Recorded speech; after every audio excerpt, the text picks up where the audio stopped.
is our speaker tonight. Sue's going to introduce him in a minute, but I know this topic is of super interest to all of us, and it is to me too, and I can't wait to hear about it. But anyway, I want to just say that we do these town hall talks every season. We have a series of them. And next week we have an opening reception for this mid-century modern exhibit that we have up here. And it's going to be Thursday, the 23rd, from 5 to 7 p.m. It's just an in and out reception. If you'd like to come, we'd love to have you. We're going to have as you can see, the drawings are mostly from Howard McCall, a local architect in the 50s and 60s, who was our most prolific architect. His wife, Peg McCall, was our archivist for 20 years. And so we knew them very well. But these are his drawings, and his children are going to be here. And they actually loaned us some things for the exhibit, so we're really happy to have them. And we have a lot of friends and members who donated, or not donated, but loaned us some of the items in the exhibit. So it'll be a really nice event. And then on March the 1st, we have a special talk about women's suffrage. And the speaker is the woman who restored the Susan B. Anthony House. And she has a book called Vintage Tweets, and it's about historic postcards. And apparently they were the tweets of the day. So we're going to learn all about that.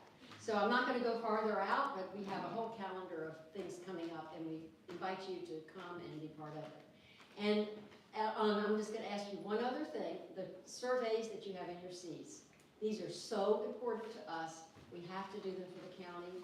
We get a large county grant as a result. So please fill them out.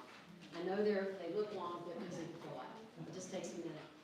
And thank you very much. I'm going to introduce our curator, Susan Gillis, who is a mastermind behind the town hall talks and a lot of other things. But she's going to introduce Rodney. Okay.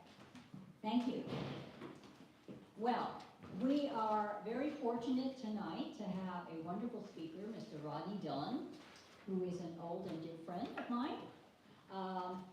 Florida native, born in Fort Myers, raised in Palm Beach, still lives in North Palm, right, Rodney? Right. Graduate of FAU and the University of Florida, and his master's thesis was, oddly enough, on the Civil War in South Florida. So that's why I knew he would be the go-to guy. His historical specialties are Florida and 19th century American history. He has worked as a research historian at the Fort Lauderdale Historical Society, where Sue used to work, administrator of the Broward County Historical Commission, where she spent a lot of time. He is currently employed as vice president of Passport Florida History, Inc., and your bookseller, which operates bookstores in Deerfield and Oviedo, as I mentioned. He is also an associate professor of history at Palm Beach State College's Boca Raton campus and consulting curator for the Fort Lauderdale Historical Society.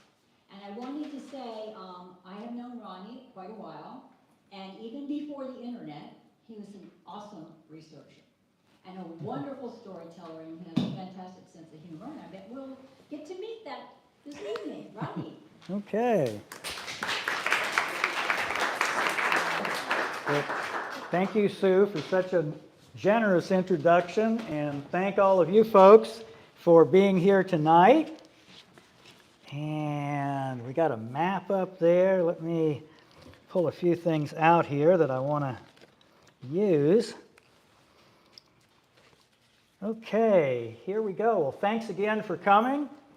Our topic, of course, the Civil War in South Florida, and I always feel very privileged to be able to talk on that because it's a topic that sort of sells itself.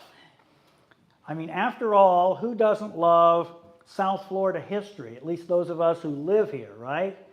And I think all of us are probably here because we're members of the society or we take an interest in our local history.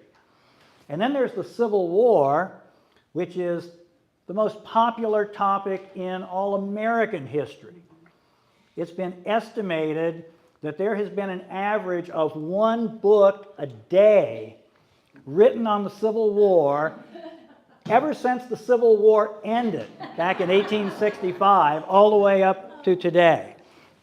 And of course, the war is the topic of everything from national park, battlefield parks, to reenactments, to Civil War organizations, Civil War roundtables, descendants groups. And of course, it's still, and I guess more in recent years, kind of remains a hot topic political issue. So it's very hard to get away from the Civil War. So I have two very popular topics to talk about, and the irony of the thing is that we seldom put the two together. We read books about the Civil War, and they hardly ever mention our own home area. And we read histories of South Florida, and a lot of them don't even touch on the Civil War. They start afterwards. And that might seem strange at first, but when you think about it, it's not, because this area was so wild, so underpopulated during the time of the war, and I'll get into that in a little bit. But it really was the sort of the last real frontier area east of the Mississippi. So before I get started with our sort of our narrative, I'd like to do some quick definitions. Obviously, the Civil War defines itself, right? We're talking about the 4 years between 1861 and 65 when the nation fought itself. One of the most tragic and horrific stories in our history, and as I say, one that still interests people and still sort of defines us as a nation. South Florida is a little trickier because South Florida is a subjective term. We all use it, but we really don't have boundaries for it, do we? At least not precise boundaries, and different people define it in different ways. At the time of the Civil War, and for at least a decade, maybe two afterwards, most people described or thought of South Florida as being the Florida Peninsula south of about Ocala, if you can imagine that. Today, I know people from the Miami area who basically define South Florida as metropolitan Dade County, and maybe grudgingly let Broward have a little foothold in it. But for the purposes of our talk tonight, I'm going to be looking in sort of two focuses. When I talk about South Florida, I'm really talking about what you see on the map here. I'm talking about the southern half of Florida, from roughly the Tampa Bay area, Indian River area, Melbourne, that area, Vero, up toward the top of this map, all the way down to the Keys, the Tortugas, sticking out there in the Straits of Florida and the Gulf of Mexico. But since we're not in the Keys, and we're not on the Indian River, and we're not on the West Coast or at Lake Okeechobee, I'm going to focus in a little bit on our own region. And I'm going to sort of refer to it by a very non-historic term, but just so you know the area I'm talking about, I'm going to call it the Gold Coast. And I say non-historic because nobody in the 1860s called it the Gold Coast. But that specific area of southeast Florida, roughly from about Jupiter Inlet south to the end of the mainland, is going to be sort of my zero-in point, although we will talk about other areas in the southern half of the state. So let me sort of set the scene, give you a little bit of the setting. And this will illustrate why Civil War in South Florida is not a more popular or more discussed topic. In 1860, on the eve of the Civil War, the entire state of Florida, and in 1860, Florida had only been a state for 15 years. The entire state had a population of a little bit over 140,000 people. Compare that to today. What are we, the third or fourth largest state in the country? Yep. Palm Beach County has a population of over 1 million. I think I run into them every day on I-95. But the entire state, 140,000 people. This southern half of Florida that we're looking at, South Florida, had a population of just a little over 7,000 people. And out of that 7,000, almost 3,000, about 2,800, lived in one single city, and that was Key West. Key West was, ironically, the second largest city in Florida in 1860. And that was not because not that it was part of South Florida, it was because it was a crossroads for shipping. It truly was an island in the sense that there was no overseas highway, no overseas railroad, no other way to get to Key West than by boat. But if you were traveling between the Atlantic, the Gulf, the Caribbean, Key West was in your crosshairs. There were roughly between 40 and maybe 50 people living in this Gold Coast area, the southeast corner of mainland Florida. Most of them, where the most people in southeast Florida still tend to live, in the Miami area, in what was at that time also called the Miami Settlement, or sometimes referred to as Fort Dallas, which was the name of a military installation that was there during the Seminole War. So the Miami River, Biscayne Bay, that region had a nice little cluster of people. There was also a small cluster of people up on the Jupiter Inlet, a few people. I'll talk about those areas in just another minute. Politically, and let me see if I can use this arrow to do this. Is it working? Yeah. Our Gold Coast area was divided into two counties. Obviously, I think Dade County, but also Brevard County. It might surprise some of you to know that if we were here during the Civil War on this spot, we'd actually be in Brevard County, because the line went from the southeast corner of Lake Okeechobee down to, in sort of a diagonal slant, down to the Hillsborough Inlet. So Brevard County came quite a ways south, and then Dade County extended farther south too. It took in a lot of the Keys. Down Indian Key was part of Dade County at that time. It wasn't until after the war that they adjusted the county lines and pushed Monroe County line with Dade farther north, and pushed the Dade County line all the way up to where the current Martin-St. Lucie County line is, putting us today in what was then Dade County. On the west coast, you had Monroe County, which was not only the Keys, but the southwest part of Florida, all the way north to the Caloosahatchee River. And north of the river was Manatee County, which is today the Bradenton area. So less people, less need for smaller subdivisions, right, into counties and so forth. I mentioned the Miami settlement. I want to talk about it just a little bit because, as I say, it was sort of the population center, if you want to call a place with a handful of people, 25, 30 people, a center of anything. But it had a post office. It was served by a mail schooner that brought the mail from Key West and took mail to Key West, from which it was then taken by boat up to every place else in the country. It had 2 stores and 2 Coontie mills. Does everybody know what Coontie is? A lot of you do, right? It's a native plant from which first the Seminole Indians and later settlers that came processed starch, processed an arrowroot type starch from. And it was grown commercially.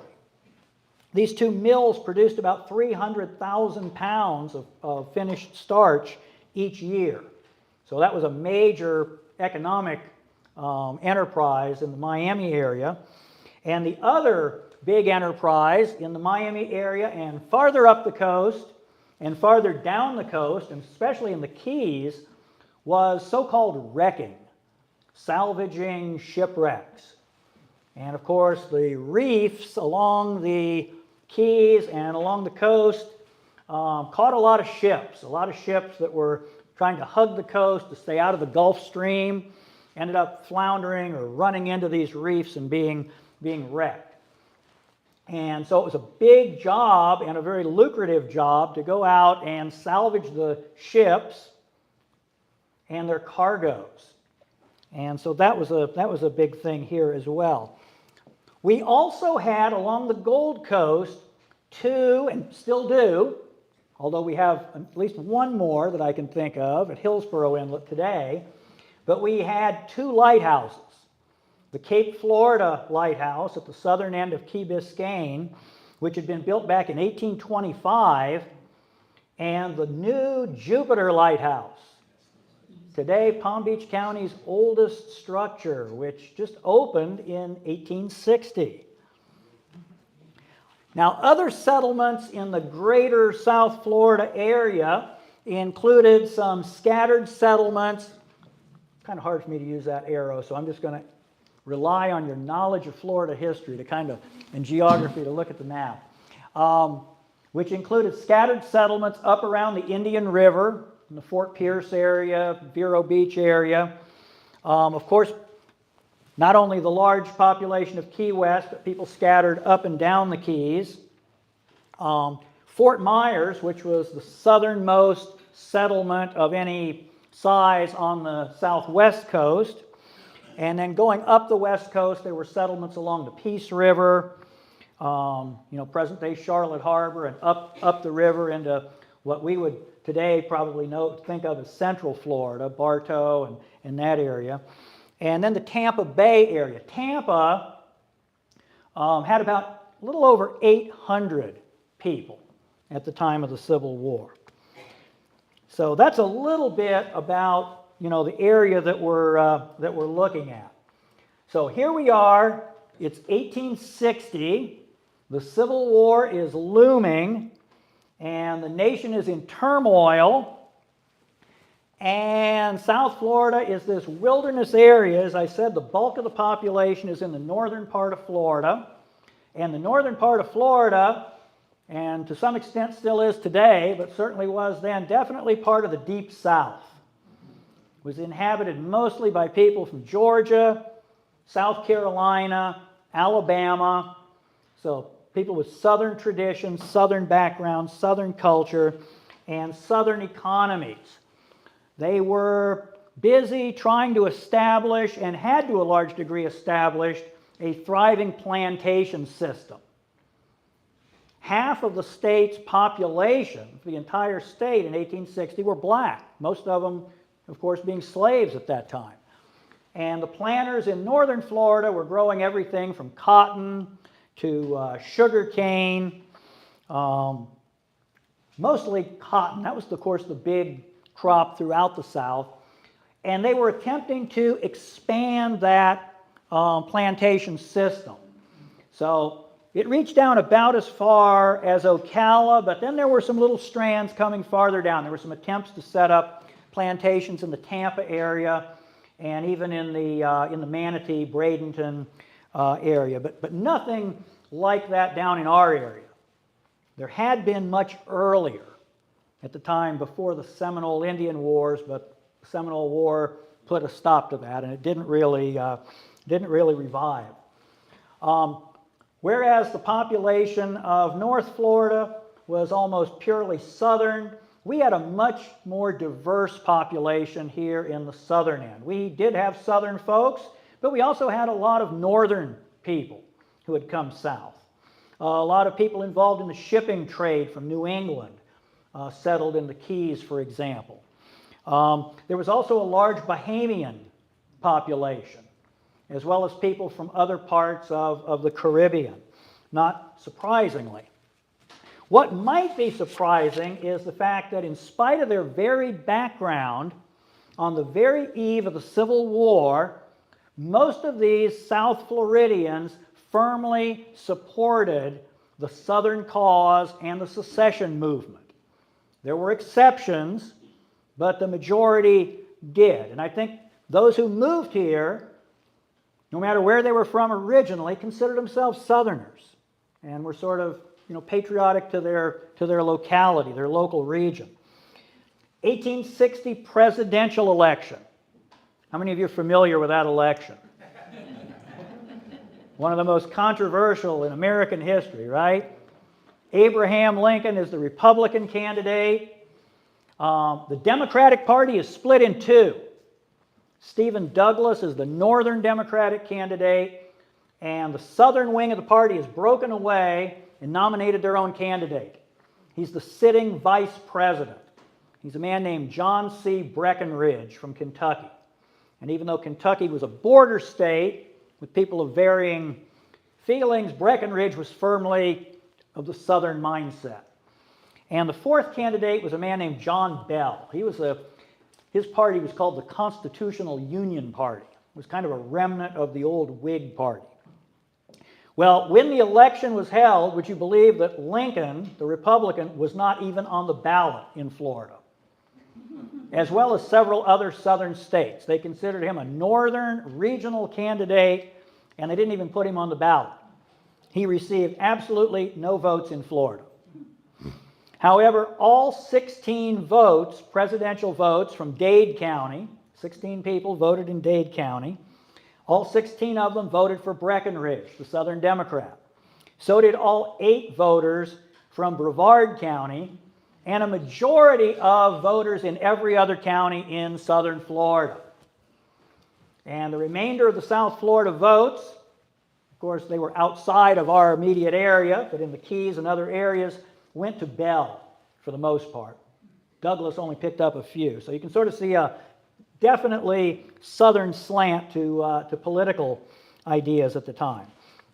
Of course, Lincoln wins the election. The South sees him as a threat.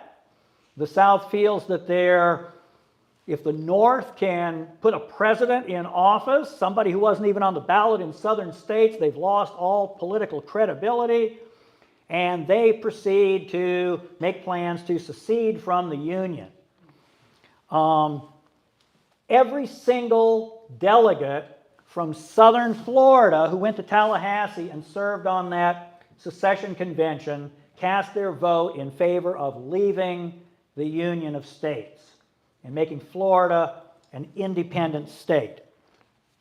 That happened on January 10th, when Florida became, January 10th, 1861, when Florida became the third state after South Carolina and Mississippi to secede. And of course, they didn't remain independent long, because the very next month in February, along with the other seceded states, they formed what they regarded as a new nation, the Confederate States of America. So now we're into 1861, first year of the Civil War, and it's an interesting year here because it's basically a power struggle. Both sides want to control Florida, including South Florida. And the new Confederacy realizes that if they are to be a viable nation, they are going to have to take over all the institutions within the states that seceded. That means post offices, customs houses, lighthouses, military installations. That's going to be the toughest nut to crack, right? The North, the Union, the United States, also realizes that to crush what they termed the rebellion and to maintain a unified country, they were going to have to maintain those very same institutions. And early in the war, surprisingly, Florida seemed like it might be sort of a centerpiece of everything. Because as little population as Florida had a huge coastline. And many people at the time envisioned that the showdown between North and South might come by sea. It might involve that coastline. And so Confederates are very interested in defending the coastline. The Union is very interested in protecting the military installations it already has on the coastline. So Florida's kind of in the spotlight for a short while during the war. The United States has installations, naval and military installations at Key West, and also out at Fort Jefferson in the Dry Tortugas. So if any of you have been to any of those places, you know, Fort Jefferson is a very historic place. I was just talking to this lady about Fort Jefferson. Key West has a number of, or had a number at that time, of military installations. They also had a large fort on the coast called Fort Taylor, Fort Zachary Taylor. But Fort Taylor was never quite completed, and it's only garrisoned by a sort of a skeleton crew. So in sort of a replay or a parallel of what was happening up in South Carolina at Fort Sumter, the commander of Army forces in Key West decides his men aren't very safe scattered in these various little places in the middle of a secessionist southern town. And so in the middle of the night, he congregates them all together and they hole up in Fort Taylor, this big brick masonry fort that he felt that he had a much better chance to protect. Well, as these events are going on, word begins trickling into the mainland and even into our remote corner of South Florida. That mail boat leaves Miami and doesn't come back.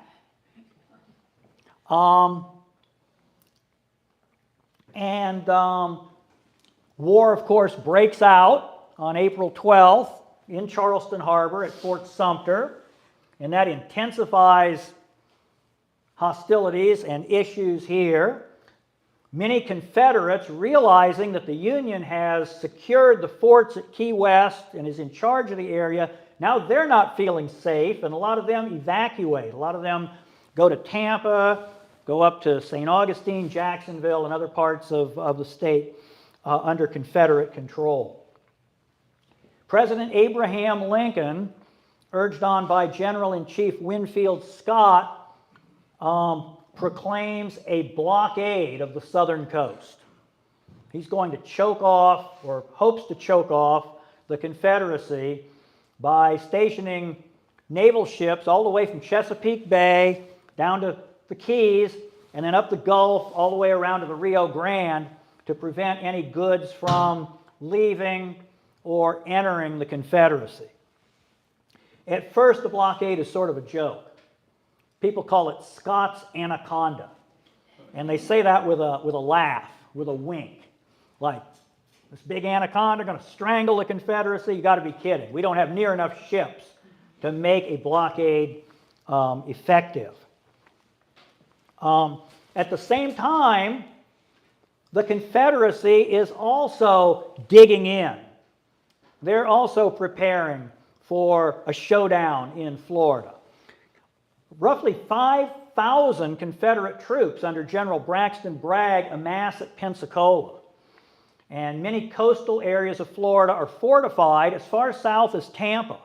Old Fort Brooke is reactivated at Tampa by the Florida Confederates, and there's a garrison there. So again, Florida seems to be a place that something might really happen. Well, I mentioned the blockade. To make it real, to make it effective, the Union government recognizes that they're going to have to study. They're going to have to figure some strategy. And so a board is appointed, made up of naval and military officers and some civilian government officials involved with topographical affairs and so forth. And they began holding meetings and issuing reports.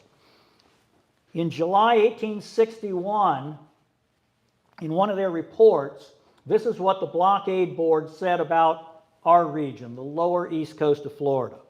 They said it can hardly be said to be inhabited and is of no great consequence except as a convenient resort for pirates. So even as troops are digging in, they're not really taking this area seriously. But then something interesting happens. 2 months later in September, the blockade board issues another report This time they're calling for a strict blockade of the southeast coast of Florida, including military occupation of Biscayne Bay and Key Biscayne. What would bring about such a change in 2 months' time? Does anybody have any idea? What's that? The French. No, the good answer. Yeah, the French eventually got into Mexico, right? What happened was, in August, in between these two reports, the lighthouses were raided. A group of pro-Confederate volunteers, we know definitely 3 local men from the Indian River area, led by sort of a local Confederate sympathizer from Fort Pierce, and including the assistant keeper of the Jupiter Lighthouse. They may have even been assisted by the customs collector from up in St. Augustine. They certainly kept him apprised of what they were doing. They showed up at the Jupiter Lighthouse and demanded that the keeper surrender.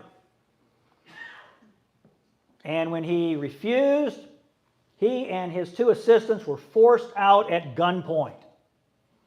And they dismantled the light and hid the lens and a lot of the lighting apparatus in the mangroves at Lake Worth Creek, which was up at the north end of today's Lake Worth, up near where I live, North Palm Beach Gardens, Juno Beach area. So the Jupiter Lighthouse was disabled. And obviously that was done so it couldn't be used by blockaders, the Union blockading vessels.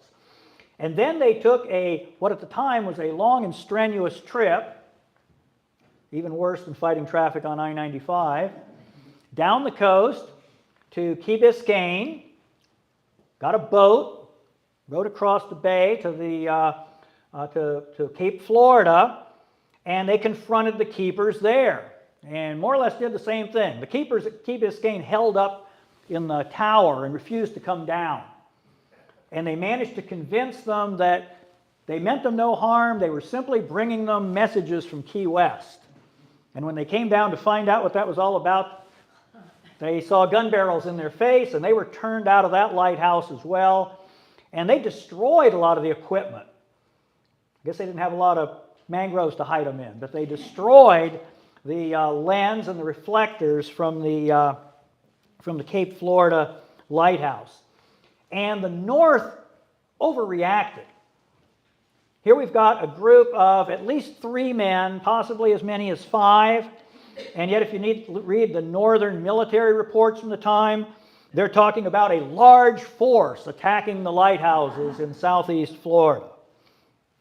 And there was also fear that if those lighthouses were under attack, then the Keys lights, the lighthouses along the Keys, Carey's Fort Reef and Sombrero Key and some of those, would also come under attack.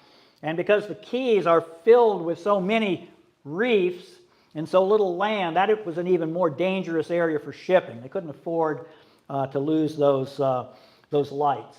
So that's why the blockade board sort of changed their mind and says, we need to direct some more attention at southeast Florida. So the blockade begins in earnest in September of 1861. Again, at first, not terribly effective, but it is a presence. So now we move into the next year, 1862. And if there's one theme to the Civil War in South Florida in 1862, it is that blockade. In February, the Navy shakes things up a little bit. And it may seem kind of strange geographically, but it increased the effectiveness of the blockaders.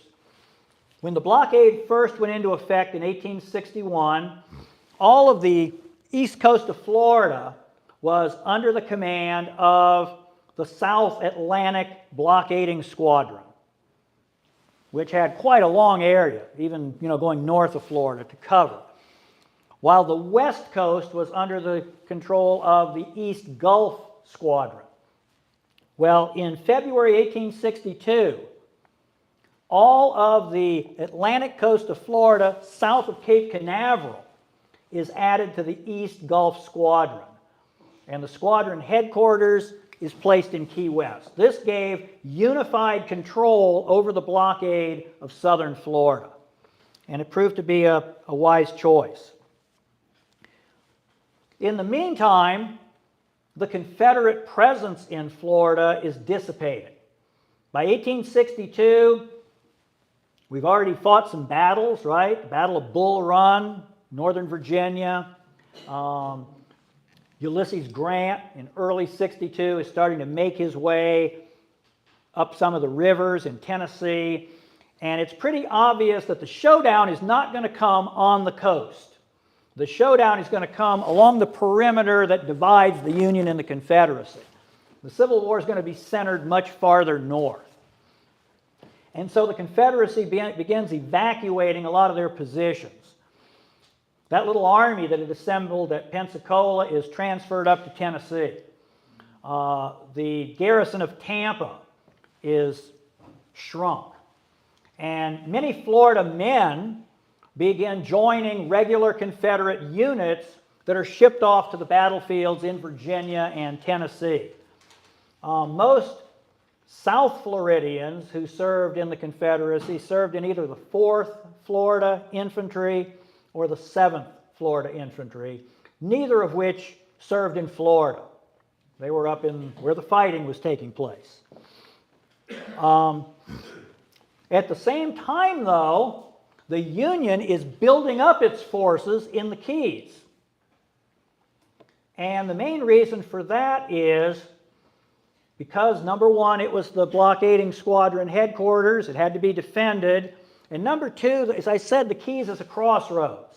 So as the Union is planning attacks on areas farther up, like New Orleans and like the South Carolina coast, Key West is sort of the natural base from which to do that. So in 1862, several thousand troops, Union troops, are based in Key West.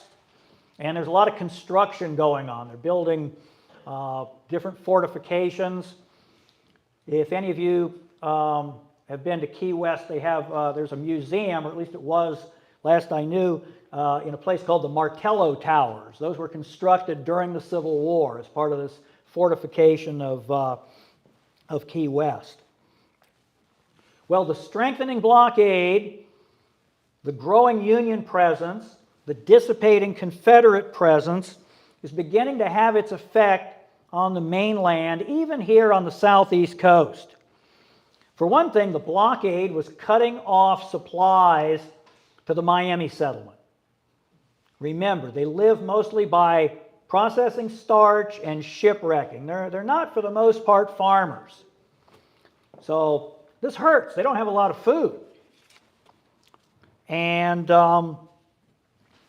eventually they negotiate some deals with the Union officials to allow for very carefully supervised transportation of vital goods from Key West back up. But prices are still high. Goods are still rather short.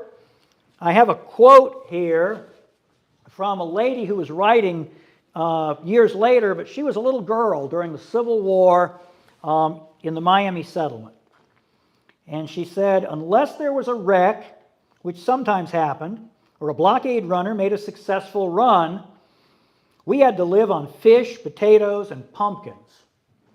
Pine wood gophers," that's gopher turtles, "were a luxury and only indulged in on Sunday. For bread, we'd have yellow compti," which is another spelling of kunti, "slap cakes or johnny cakes made from homemade cornmeal, and many times were compelled to sit down to a dish of compti starch scalded in clear water and salt, with nothing else in it to help fill up. I can remember times when we had not even salt to cook with and couldn't get any." So life is becoming pretty rough. Not surprising that some of the residents of the Miami settlement began running the blockade, taking their small sloops and small vessels and illegally slipping through the blockade to try to find supplies for themselves, but not just for that. if you're going to put your life on the line, your safety on the line to run the blockade, you might as well make some money doing it. And blockade run goods were in a lot of demand. So bringing back luxuries and, medicines, even munitions into other parts of Florida was, was a way to make some money. And certainly South Floridians did that. As a matter of fact, so much that during 1862, and I said if there is a theme to the war here in 1862, it's the blockade, South Florida becomes a blockade running center. And it becomes a blockade running center for a couple of reasons. One is that South Floridians were running the blockade, and not surprisingly, because this was an unsettled area, it was dark, there were a lot of inlets that had shallow water and crooked channels that only local people knew how to navigate. So they were easy to slip in and out of undetected. I'm talking about places like, the St. Lucie, what's now the St. Lucie, or the Indian River Inlet, the Indian River Inlet, Jupiter Inlet, and even farther south, although those two were the big ones for the simple reason that if you ran goods into Miami, into Biscayne Bay and the Miami River, or into New River, for example, what were you going to do with them? Except bring them to local settlers, right? You could bring things for the folks in Miami to eat, but you're not going to supply the Confederate armies. You're not going to make a lot of money out of goods because you're stuck there. But if you can run them into Jupiter or Indian River, you've got kind of a straight shot north, and you can get them to more settled areas where you can sell them for a lot of money. The other reason South Florida is, especially the Atlantic coast, is a blockade running center, is because larger, more well-funded blockade runners operating out of larger ports like Jacksonville, Savannah, Charleston, often followed our coastal waters to get to places like the Bahamas and Cuba and other places to trade their goods. So you had non-Florida blockade runners also operating off of our coast. So like I said, Jupiter, Indian River, a few off of Biscayne Bay. One blockade runner was actually captured off of what is today Boca Raton, and one off of present-day Hillsborough Inlet. And also blockading was on the west coast. So the Caloosahatchee River, the 10,000 Islands, you also have some blockade running activity there. Of course, blockade running brings blockade activity. The Union wants to stop this illegal trade, at least illegal to them. And so in 1862, the gunboat, naval gunboat Sagamore, is stationed off the coast of southeast Florida and begins to send landing parties ashore at places like Jupiter and Cape Florida. And at one point, one of the things they were looking for, there was rumors that the Confederates or pro-Confederate people were actually building a road from the Jupiter area to northern Florida to transport blockade run goods. No such road was ever found, no such road was ever built, but the reason why it wasn't built was because it wasn't needed. The Indian River itself offered a better transportation route for goods that were run into to southern Florida. So now we move on to the next year, 1863, kind of the center point of the war. And these raids are continuing along the coast. Something else is happening. The once enthusiastic pro-Confederates of South Florida are beginning to dwindle. A lot of South Floridians are getting doggone sick and tired of this war and all the poverty and hungriness and risk that it brings. And some are even switching over to the other side. And as a matter of fact, in 1863, a man named Henry Crane, who was kind of an interesting figure. He was originally a northerner. He was from New Jersey, but he had lived in Tampa for a long time and had worked for a newspaper there, had served in the Seminole Indian Wars, but he's a Unionist. And he moves across state and begins recruiting dissatisfied people along the Indian River into a sort of a guerrilla band, which works carefully with the blockading ships off the coast, especially again in the Jupiter and Indian River area. Another kind of interesting incident took place. There was a man living down in Miami. His name was Isaiah Hall. And Isaiah Hall was actually from Georgia. He was a Southerner. But he ended up being a pilot aboard the Sagamore. Right? These northern sailors need somebody that knows the local waters. Now, whether Hall actually decided to switch sides and be a Union sympathizer, or whether it was just the fact that getting a nice little paycheck from the Union Navy, beat starving to death on the banks of the Miami River, he took that job on. And those who remained loyal to the Confederacy didn't like it, and they drove his family out of the community. Put them out on a boat and more or less marooned them.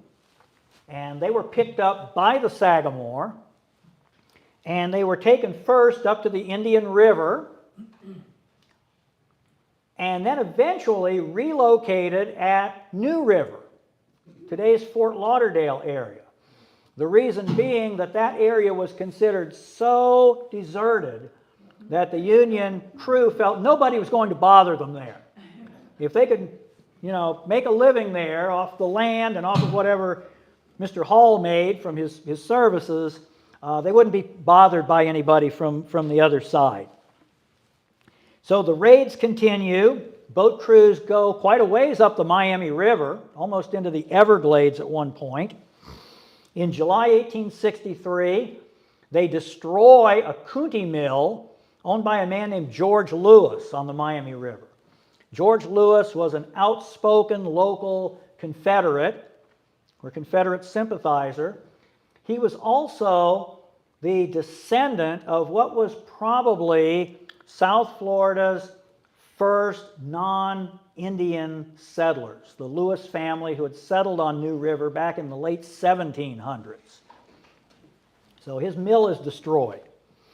The Union troops also send lumber gathering parties up the coast.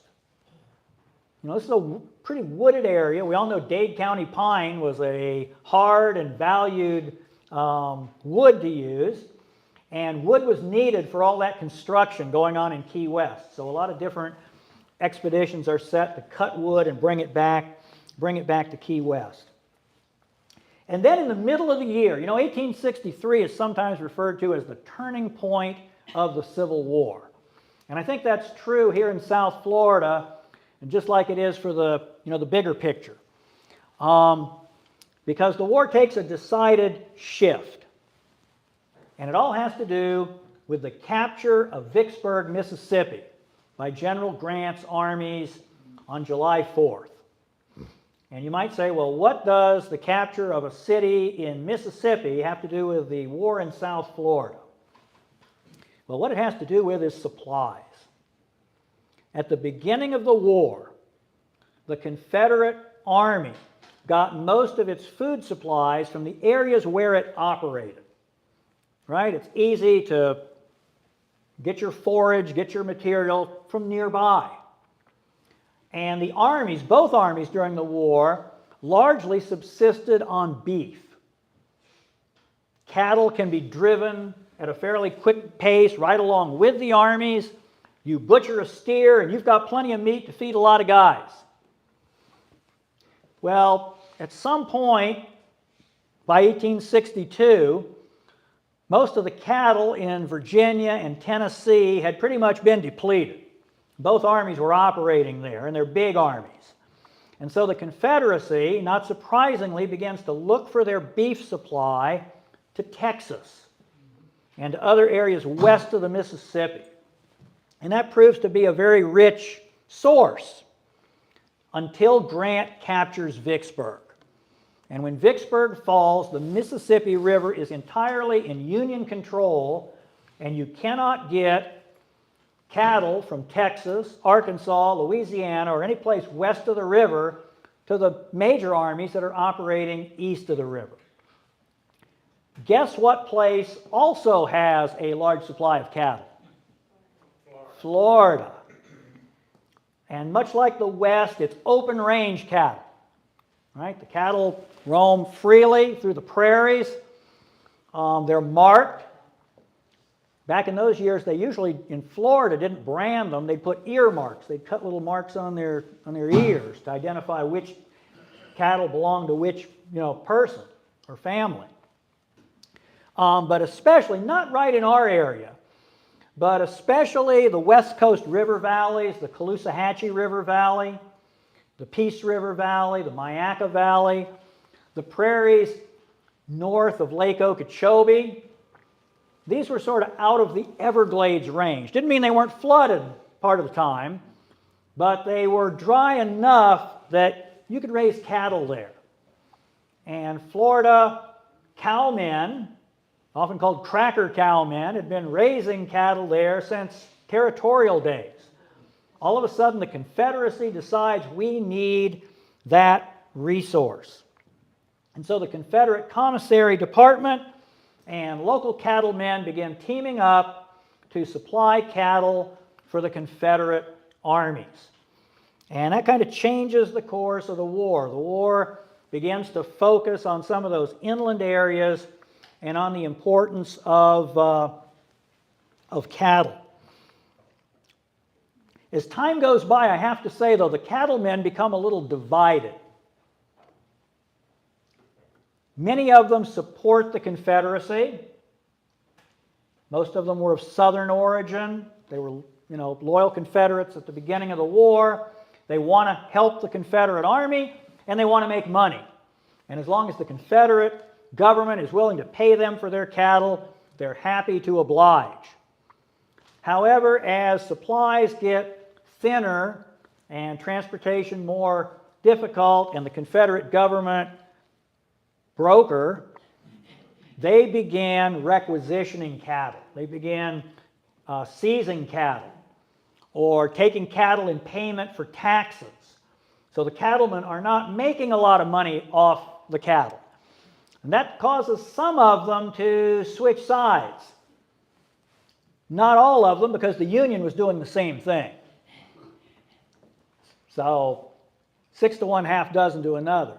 Some decided to avoid it altogether, and they would drive their cattle to the coast, usually to the Gulf Coast, over in the Fort Myers area for the most part, load them on cattle boats and run the blockade to Cuba. Sell their cattle in Cuba where they got good Spanish gold.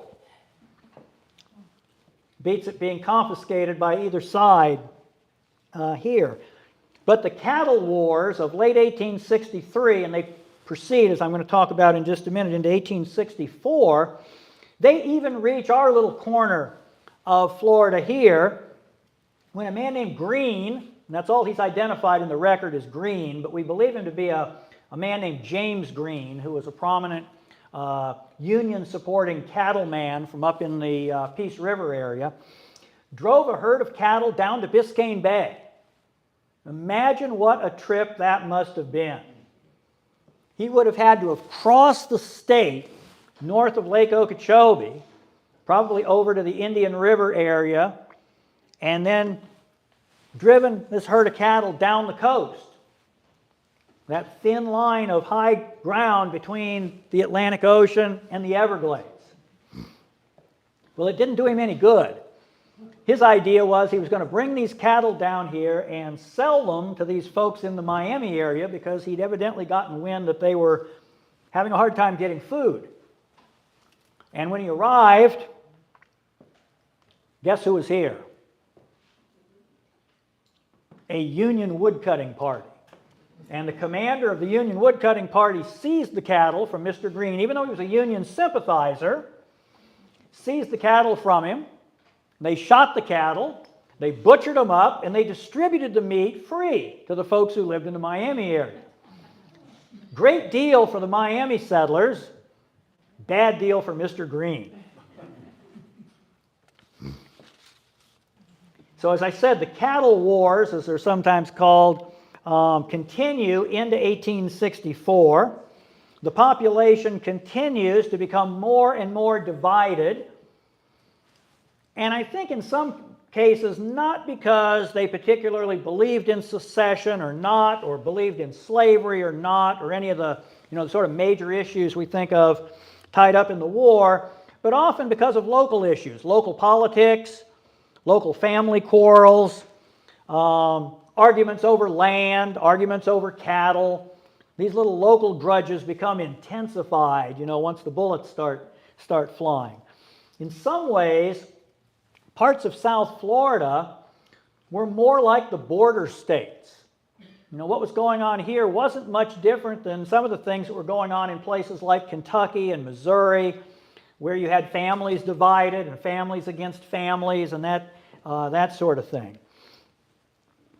Well, the Union continues to make inroads in Florida, in South Florida. In January, they land on the southwest coast and they reactivate Fort Myers, which had been a Seminole war fort, third Seminole war fort. Interestingly, when they occupied the old fort with a force of Union troops, they captured none other than our old friend George Lewis, the former Coontie manufacturer from Miami. He had been given a position as Confederate Indian agent. Both sides are trying to win over the Seminoles.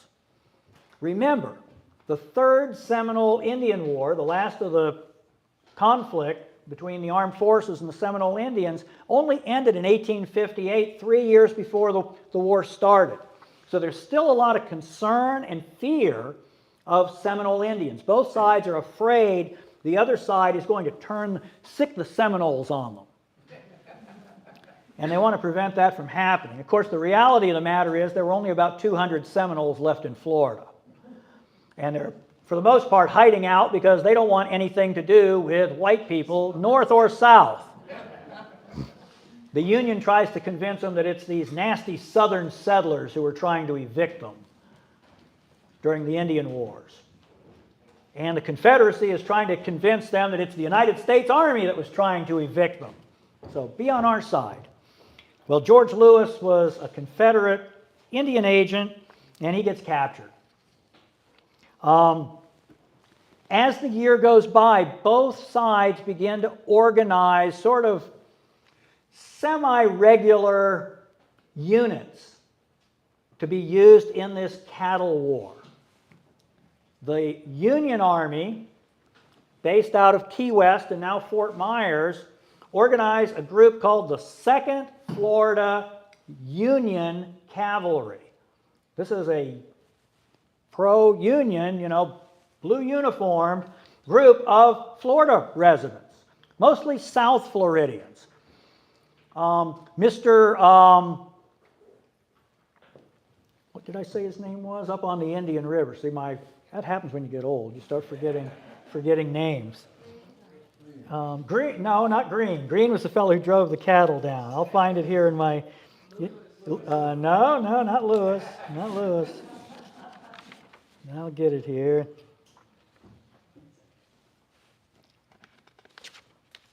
Crane, Henry Crane. Remember Henry Crane? He had that little guerrilla band up on the Indian River in the Jupiter area. He returns back to Southwest Florida and enlists his little group in this 2nd Florida Union Cavalry. And several other, a lot of other local people join it. And their main task is to round up as much cattle as possible and prevent it from being used to feed the Confederate armies. In other words, prevent it from being driven northward. The Confederacy responds by organizing a group called the Cattle Guard Battalion. Their job is to protect the cattle supplies. And these groups frequently meet each other and shoot at each other and kill each other. Tampa, in fact, is captured by the Union and briefly occupied. I guess they didn't think it was that worth keeping because they evacuated it and it returned to Southern control. But they do send expeditions up the Peace River, up the Myakka River, again, mainly trying to round up cattle and ship them down to Fort Myers and maybe ultimately to Key West and keep them out of Confederate hands. Now I mentioned that a lot of people down here have sort of had it up to here with the war. They're not really that fond of either side anymore. One such man was a man named August Lang. And I've mentioned him before, but not by name. August Lang was a German immigrant who settled here early in southeast Florida. And at the time the war broke out, he was the assistant keeper of the Jupiter Lighthouse. He's the guy who defected to the Confederate side, went up to the Indian River, and came down with that group that raided the lighthouses along the coast. Remember that story? Well, as the war gets going, he joins the Confederate Army. Doesn't like it, he deserts. Comes back to Florida and wants to get away from this war as much as possible. Certainly doesn't want to, be shot for being a deserter, but it's not too fond of the Union cause as well. So he tries to find a place that's kind of out of the way, like we said they did for the Isaiah Hall family, right? They were down in Fort Lauderdale. Anybody know where August Lang goes? He goes to the shores of Lake Worth, lives there for the rest of the war, and while he's living there, he's fishing and, doing different things on Lake Worth, which at that time was a freshwater body, but he also likes to go out into the ocean, and he gets tired of hauling his boat over what they called a haul over, over the dunes to get to the ocean and then back to the lake. And so he finds a place where he starts working and by shovel digging a channel between Lake Worth and the ocean. And eventually enough of a channel that some water flows through and he can get his boat back and forth. And then some bad storms come up, and we all know what storms and waves can do. They break the channel open and salt water floods into Lake Worth. Kills all the fish. People said there was a terrible stink on the shores of Lake Worth for a long time from all the dead fish, the freshwater species that were killed by the salt water. And of course today, Lake Worth is still a saltwater body for the most part, and Lang's Channel is now the Palm Beach Inlet.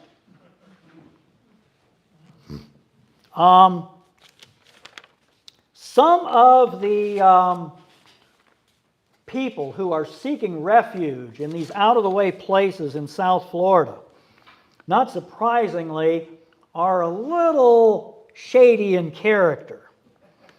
And I'll give you a couple quotes to give you a little feel for this.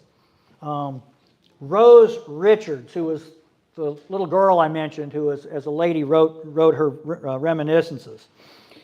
She's down in Miami. She said, "New faces could be seen almost every day of the week.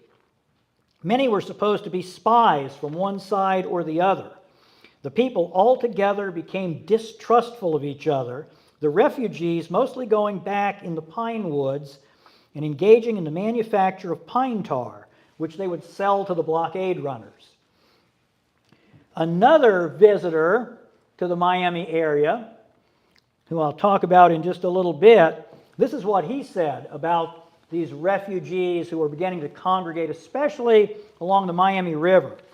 He said they were ranging from the pale Yankee to the ebony Congo, all armed.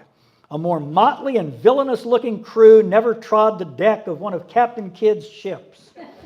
Deserters from the Army and Navy of both sides. So we had some kind of questionable settlers coming into the area as well as the war begins to near its end. And of course, by the end of 1864, that's exactly what was happening. And the final months of the war in South Florida were years of quite a bit of division and confusion. In February, the Confederates make one last attempt to sort of restore their authority over the South Florida area, and especially the cattle supply. And a detachment from the Cattle Guard Battalion attacks Fort Myers in what is sometimes referred to as the southernmost battle of the Civil War. There's a place in Texas that disputes that. They say they're farther south. But there's some peculiarities of both that they can both be argued. But they're beaten back. The Union holds on to the fort, and the Cattle Guard has to retreat up the Caloosahatchee River, and that's more or less the end of any real organized, active Confederate military activity in South Florida.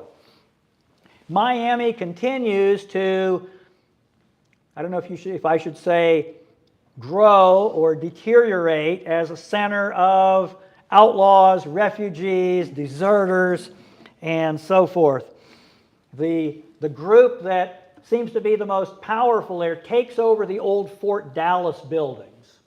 Fort Dallas was the old Seminole War fort that was located on the Miami River. And they're commanded by a man who calls himself Major Valdez. We've never been able to really identify who he was or if that was even really his name. Well, of course, the war is winding down in the rest of the country, too.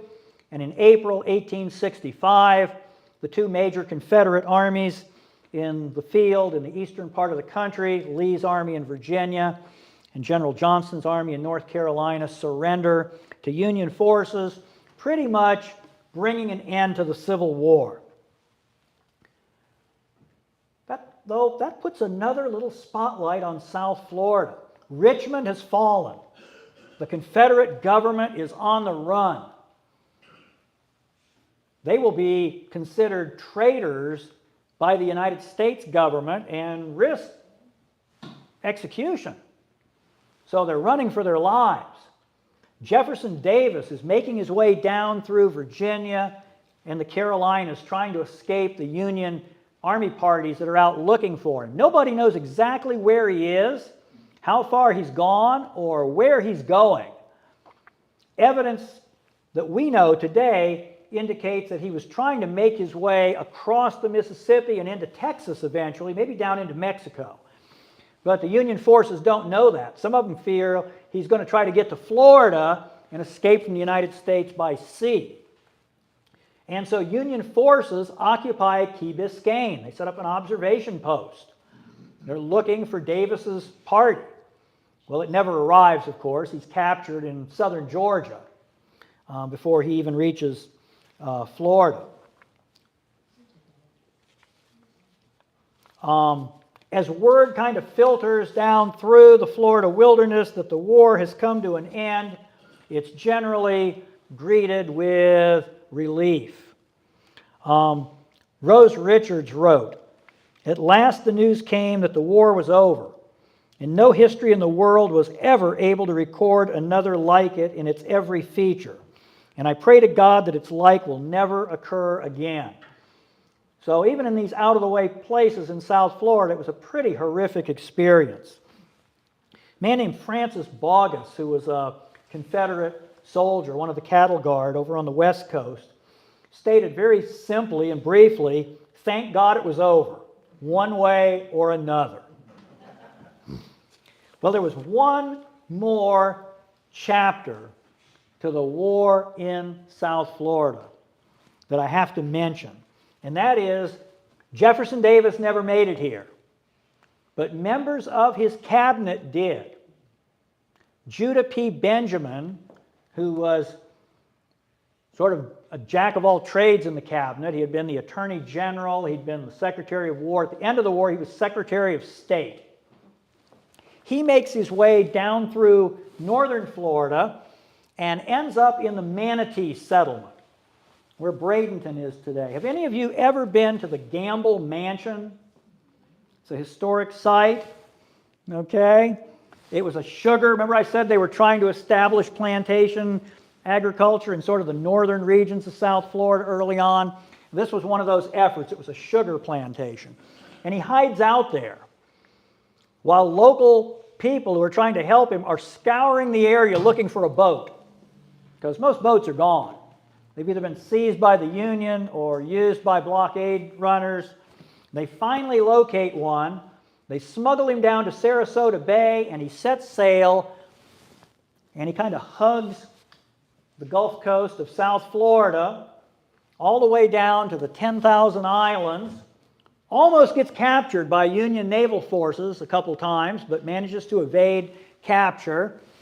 Manages to make his way down through the Keys and up through the Straits of Florida, makes his escape to the Bahamas. And from the Bahamas, he ended up going to England. He never returned to the United States. But he became a very noted legal expert in England. Had another whole career over there. Does anybody remember John C. Breckinridge? I mentioned him kind of at the beginning of the talk. He was the sitting vice president. He was James Buchanan's vice president at the beginning of the war, and then he runs for president in 1860 against Lincoln.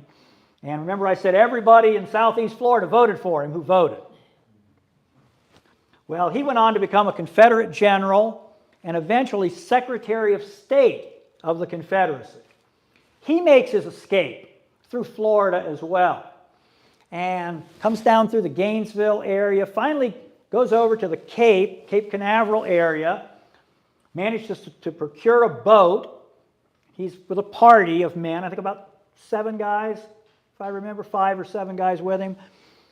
And they end up sailing down the Indian River. Dangerous because there are still Union naval vessels in the region, and uncomfortable as all creation. This is in May. And hot, muggy weather has settled in. And any of you who are outdoor people and have spent any time out in the wilds of South Florida know all about mosquitoes and no-see-ums, right? It is no fun. But they made their way all the way to Jupiter, and they decide to get out of the mangroves and out of the bug-infested wilderness and out into the open ocean with its cool breezes. And so they sail out of Jupiter Inlet, and they're sailing down the Atlantic coast. They're almost captured by a Union naval ship off of what's now Palm Beach. And they managed to fool their way out of it. There were 2 men with them who were paroled Confederate veterans. Confederate veterans who had surrendered at the end of the war and had received their official parole from the Union Army. And they show their paroles to the Union naval guys, and they say, yeah, we just came back from fighting. We just came back from the war. We're coming back home. And we're trying to get home, and we're just fishing and hunting turtle eggs on the beach. And those are our friends. They're with us. You know, they're from the same regiment we were in. And the Union officer believes them and sails on. They actually land somewhere in this area. Might have been Boca, could have been Delray, Deerfield, but roughly the southern Palm Beach County area, where they trade with some local Seminole Indians who ventured out to the coast. When they get off of New River Inlet, down in Broward, New River Inlet, by the way, the inlet was actually down around where Dania or Hollywood is today, because the river followed what's now the Intercoastal Channel before it came out into the ocean. And when they're off the inlet, they see a larger sailboat manned by some scruffy, disreputable-looking guys, probably some of those deserters and refugees. And they put on a brave face, and they overtake the boat, and they hold those guys at gunpoint and force them to exchange vessels with them. So now they've got a bigger sailboat, one that they feel they can get to the Bahamas with. But the winds and the tides are against them. Every time they try to make it for the Bahamas, they get blown back to the coast.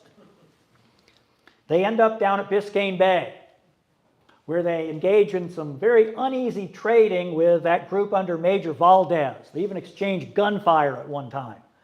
But they finally work out a trade deal, get some supplies, set back out on their way, end up crossing the Straits of Florida in the midst of a violent storm in a small boat, and eventually land in Cuba.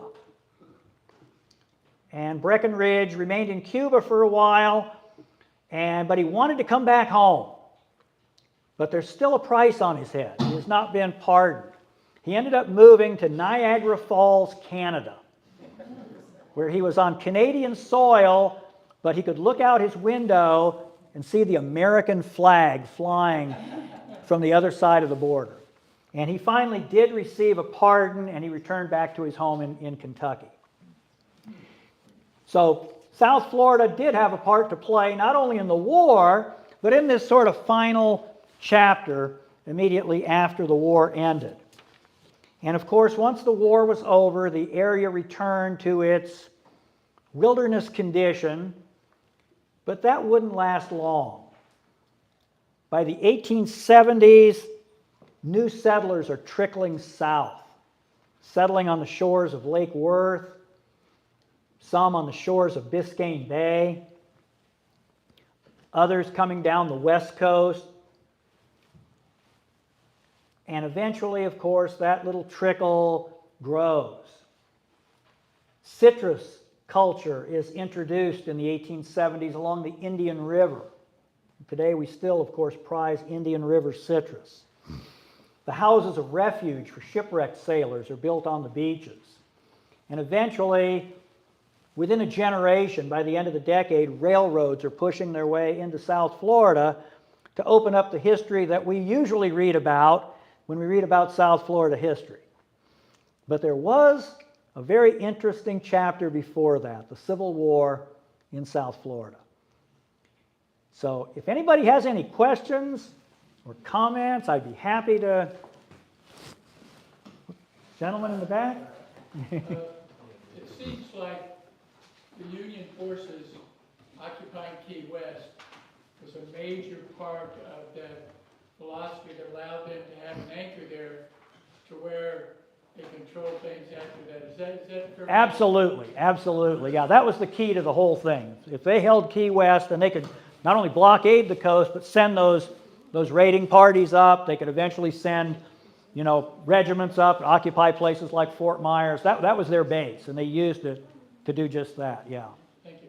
Good question. Real quick question. When you first said the population, for the most part, beginning of the war, was about 140K, did that include all the native people that lived here, or was that just the whiteys? Well, yes and no. I said it was an estimated number, and since the native people were only about 200, you can figure it either way, in that estimate. They're only about 200. Remember, back in the 1830s, the federal government had a policy of Indian removal. They were trying to remove all native people from east of the Mississippi. That's where you had the Trail of Tears with the Cherokee, and the Seminoles were forced to remove as well. And of course, they refused, and people like Osceola and Sam Jones, put up a valiant fight. But even though the Seminoles never officially surrendered, we've all heard the unconquered Seminoles, right? And even though we have Seminole people today, the fact is that the vast majority of Florida Seminoles were either killed off or actually captured and transported to Oklahoma, which was the Indian Territory. Today, there are more Seminole Indians in Oklahoma than there are in Florida. So it was just the remnant that was left at the time of the Civil War.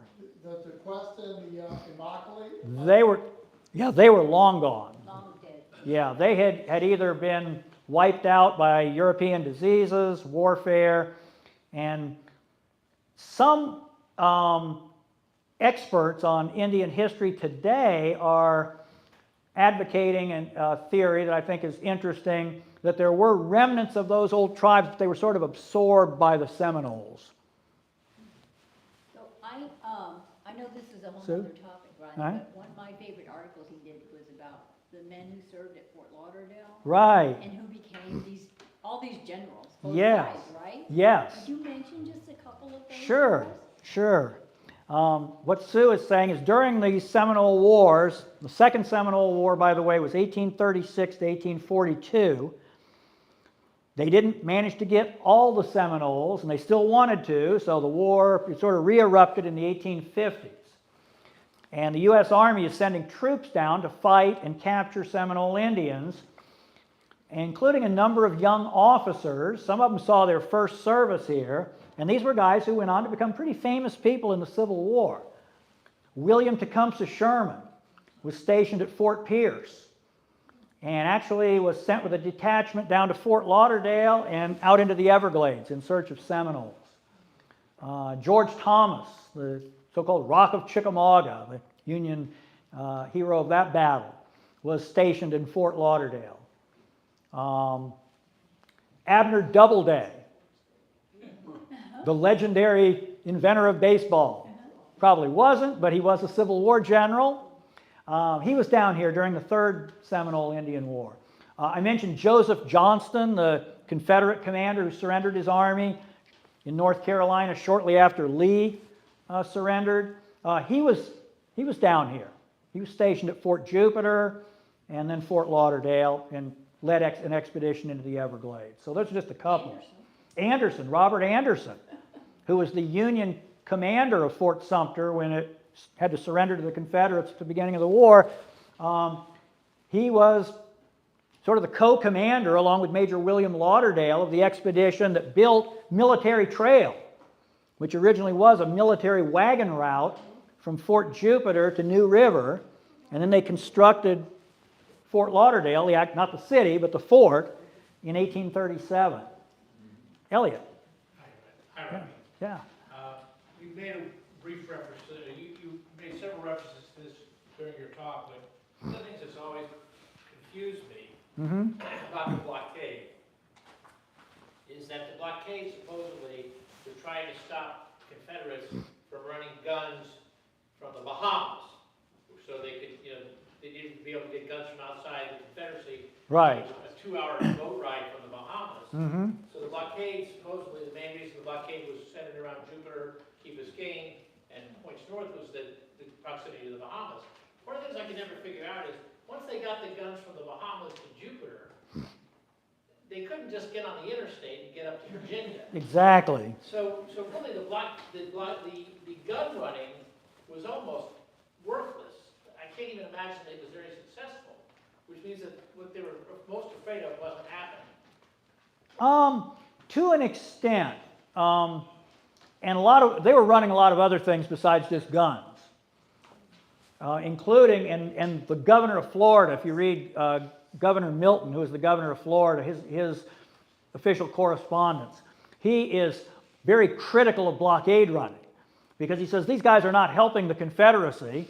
They could be bringing us guns, they could be bringing us ammunition, they could be bringing us medicine for our troops, and instead, what are they bringing over? They're bringing over crinoline skirts and hoop skirts and fans and children's toys. They're bringing over luxury items, fancy wines, because these things sell at a high price and they make a lot more money. So he regarded them as almost traitors because he said they weren't really supplying the Confederate Army.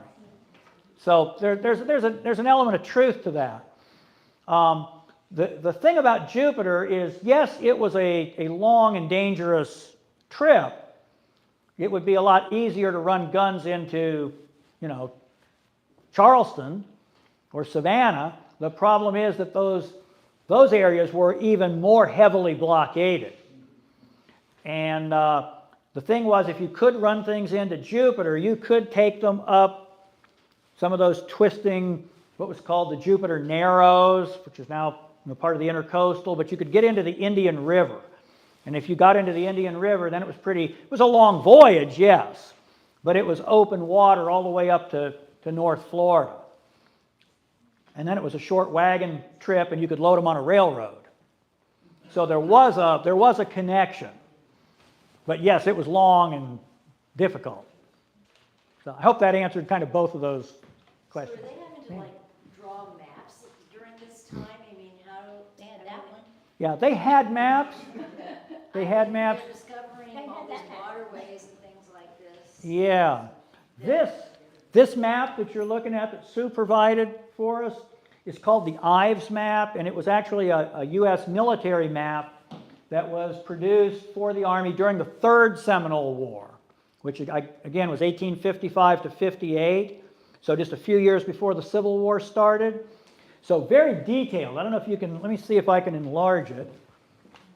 Fairly accurate. That's impressive. Yeah. We finally had Corps of Engineers in Florida during the Summer War. It's the first time you really see the most accurate maps. And the McKay survey was already out. Yeah, the 1845. It's not like they had aerial Can- view market. Yeah, oh, I That's think you, right. No aerial views. no aerials, no. No, but you know, a lot of these were, you know, there were surveys had been done. Yeah, the McKay survey was done in 1845 when, you know, as Florida became a state. There you can, oh, there we go. Now, notice where Boca Ratones is. Yeah. It ain't in the right place. But here's another Boca Ratones just for you. See? That's us. Yeah. Two places at one time. No wonder we so confused. Mhm. And there's Hillsborough You know the Inlet. Hillsborough River and the Yeah. inlet? That's Lake Wyman, Lake Boca, Lake Wyman, Lake Rogers. Isn't that awesome? Yeah, yeah. And this is where I live, in the river. And they're two of the forts. Yes. One's called Snook Creek. Snook Creek. Yeah. Love that, yeah. Isn't that awesome? So yeah, very, very detailed, pretty good for, you know, considering the time. So these were available, the military use. And by the way, the interesting thing about the Ives map is on the legend of the map, because it was prepared by the military, it has the name of the Secretary of War. Does anybody know who the Secretary of War? I know Sue does, but anybody else? Stewart. In 1856, 57, it was Jefferson Davis, who later became the Confederate president. But he was Franklin Pierce's Secretary of War at the time that map was created. Down over on the left, isn't Can you discuss slavery in South Florida? Was there? There was, but it wasn't a major thing. I would think, because people were pretty poor and. Right. There were, I mean, slavery was legal because it was legal throughout Florida. There were slaves in Key West, but they were mostly house servants or sometimes worked on the docks or in the shipping industry. I talked about that Gamble mansion and the fact they were trying to extend the plantation system south. So there were a few sort of, not fully developed, but beginning to be developed plantations in the Tampa area that, of course, were operated by slaves. But it never, a plantation system never really took hold here. So the number of people who were slaves was fairly limited. So Rodney and I happen to know a lot about Fort Lauderdale, because, Oh, there he is, yeah. by 1820, so Mr. Cooley had Yeah, 2 slaves. right. So there were persons of African descent on New River in Right. Fort Lauderdale, Mhm. probably as early as 1790 when Yeah. the Lewises were there. Right, That were not necessarily slaves, but really a handful because Mhm. we didn't have this big plantation culture. right. But there were a few Mhm. down here, yeah. So why would the people in South Florida be interested in joining the Confederacy if they really weren't part of? Good question.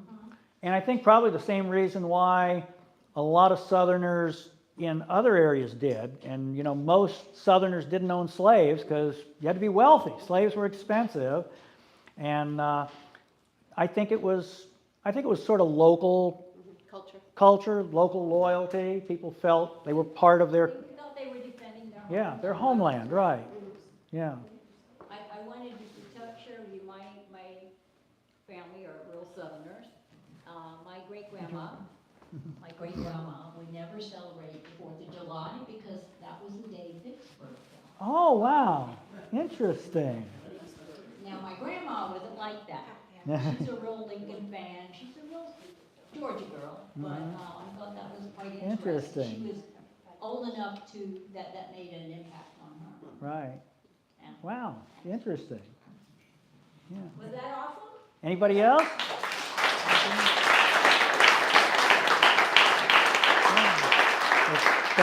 Thank you very much.